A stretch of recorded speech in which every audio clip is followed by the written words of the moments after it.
Assalamu alaikum, que la paix soit sur vous. Nous allons aborder, Inch'Allah, la troisième partie, si Dieu le veut.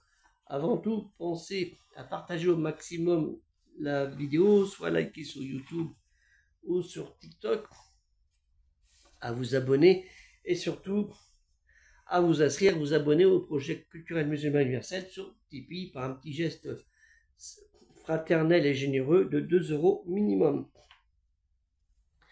Ce sera bien pour avancer le projet. Est-ce qu'on a besoin d'aide? Une personne a fait 10 € il y a quelques jours. Je le remercie infiniment. Puisse Dieu lui accorder beaucoup de récompenses sur son geste. Les évangiles et la récitation Al-Qur'an rappellent que Jésus, Issa ibn Myriam, a annoncé la venue d'un messager nommé Ahmed. Allah Ta'ala nous dit dans la sourate 7, Al-Araf, le purgatoire, verset 157, ceux qui annoncent le messager, ceux qui suivent le messager, le prophète illettré, qu'ils trouvent écrit, mentionné chez eux dans la Torah et l'évangile. Un prophète illettré, ça ne veut pas dire qu'il était illettré intégralement. Un illettré, c'est une personne qui n'est pas capable de lire plus de 30 mots à la suite. Alladina yattabi'una ar-rasula an-nabiyya al-ummiyya alladhi yajidunahu maktuban iddahum fi at-tawrati wa al-injil.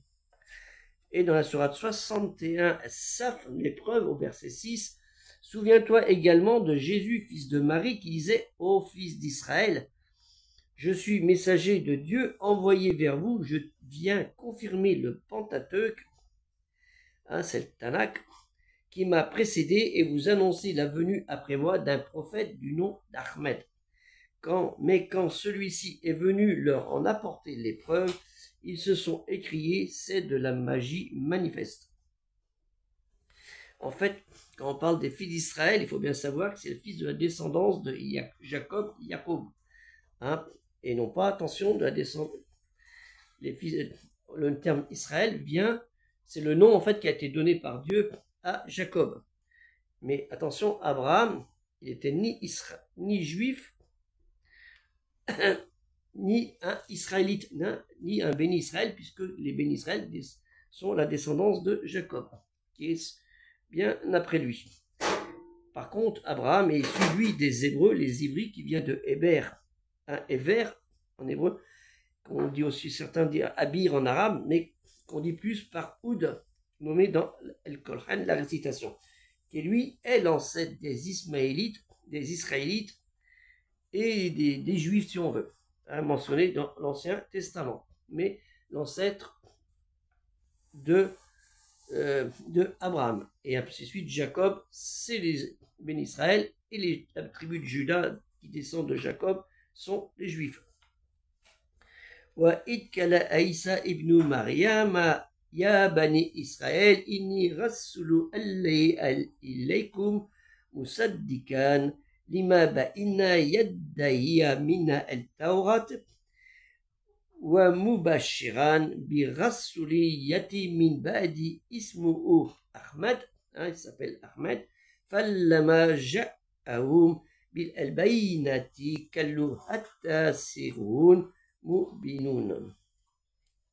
Nous trouvons aussi cette indication dans l'évangile Injil selon Jean au chapitre 15 au verset 26 qui rapporte les derniers entretiens de Jésus avant son arrestation et sa condamnation. Vous pouvez le trouver, si vous voulez, en arabe, cette lecture de l'évangile en arabe. Quand sera venu le consolateur, Paraclet, on est en grec Parakletos, je vous enverrai de la part du Père, le Père créateur des cieux et de la terre, et non pas un Père géniteur, l'esprit de vérité qui vient du Père créateur des cieux et de la terre, et non pas géniteur, il rendra témoignage de moi. Paraclet, ça veut dire en fait celui qu'on appelle à son secours, qui intercède comme avocat. La récitation, Al-Qur'an, qu'on appelle communément le Coran, qui est le son phonétique de Al-Qur'an et non pas sa traduction, qui est la parole de Dieu, Kalimati Allah, lui l'unique, on trouve dans les 4 évangiles qui ont été modifiés, falsifiés, tarif, la distorsion, altération, spécialement en ce qui concerne la divinité de Jésus et la représentation trinitaire de Dieu, Allah, parce que on trouve ça chez Tertullien, hein, qui a annoncé ça, Tertullien au IIe siècle, et puis au concile de Nicée au IVe siècle. Et nous trouvons la ressemblance entre les sources de la Bible, hein, dans le Kitab el-Muqaddas, et la récitation el-Qur'an, la récitation révélée divinement, et ne peut alors plus être ramené de façon univoque à des traditions. Il faut plutôt penser à une transmission orale, par exemple via les chrétiens yéménites. C'est là où il faut voir la transmission, comment elle s'est faite, ou les chrétiens nestoriens de la Syrie et d'Irak, hein, d'El-Ira, fortement christianisés par l'activité missionnaire. C'est pour ça que je vous invite à lire ce livre très intéressant, Juifs et chrétiens en Arabie, du 5e au 6e siècle, regard croisé sur les sources, qui est très très intéressant ce livre. On trouve, avec les gens du Najran et tout ça, on trouve une confirmation de cela dans les territoires du sud de l'Arabie et de l'Éthiopie, hein, comme vous dit pour le Najran, en observant les passages appropriés de Injil, les évangiles. Il y a en effet à l'époque des contacts étroits entre les communautés yéménites de la communauté éthiopienne. Quelques hadiths, hein, des propos du prophète Mohammed sallallahu alayhi wa sallam, expliquent aussi la connaissance de la transmission biblique des théologiens musulmans comme El-Masoudi, 896-956 de notre ère, et El-Biruni, 973-1048, qui ont eu une connaissance notable dans l'étude de la Bible, de l'Ancien et du Nouveau Testament. C'est comme ça, en faisant ces recherches, qu'on peut voir la conformité des écrits de Injil avec El-Qur'an. Et nous trouvons dans la sourate 5, El-Maïda, la table servie au verset 15, « Ô gens des Écritures, notre prophète est venu mettre en évidence pour vous une grande partie des Écritures que vous teniez cachées. » Parce qu'ils ont la vérité, ils le cachent, il ne veut pas dire aux gens, hein, même maintenant, hein, tout en passant sur bien des choses. C'est une lumière émanant de Dieu qui est venue vous éclairer ainsi qu'un livre explicite.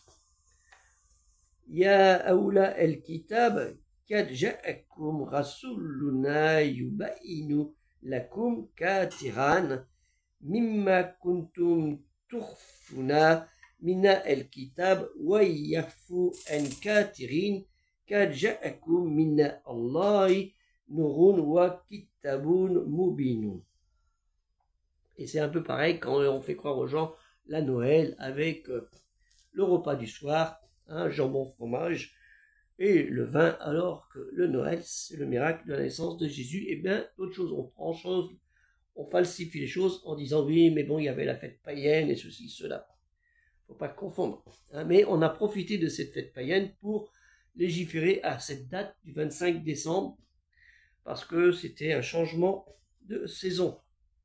Vous voyez comment on a manipulé la religion et l'historologie de la religion. Très souvent, les livres du monothéiste, Injil et Torah, sont présentés ensemble dans la récitation El-Qur'an. Les adeptes de ces livres sont traités de manière juste et équitable, avec une très grande place dans le cœur des croyants musulmans. Et cela, dans la foi musulmane, le Saint-Esprit n'est autre que l'ange Gabriel, Jibril, comme le montrent les deux versets suivants.